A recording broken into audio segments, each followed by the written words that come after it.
श्री स्वामी समर्थ. आपल्या घरात सकाळ संध्याकाळ देवाची पूजा होत असते. आपण देवाजवळ निरांजन लावत असतो. ते तेलाचं असेल किंवा तुपाचं असेल. मीही आज माझ्या देवघरात देवाची पूजा केली आणि तेलाचं निरांजन लावलं. तर निरांजनात मला आज वेगळाच प्रकारचं फूल तयार झालेलं दिसलं. जो मी दिवा लावला होता त्यात मला गुलाबाच्या फुलासारखं असा वेगळा आकार दिसला ज्योतीचा त्या. तर मध्येच तो गुलाबाचा दिसत होतो, तर मध्येच मला चंद्रकोरही दिसत होती. तर तुम्ही म्हणाल की आम्हीही सकाळ संध्याकाळ आमच्या घरी पूजा करतो, परंतु आम्हाला असं फूल कसं दिसत नाही?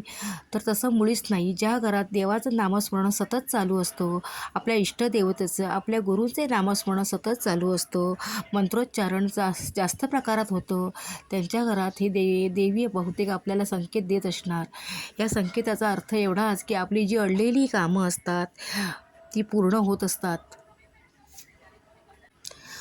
आणि हे फूल आहे ना, हे नंतर उदीच्या स्वरूपात आपण कपाळालाही लावू शकतो. तर तुम्हाला हा आजचा व्हिडिओ कसा वाटला तो नक्की कळवा.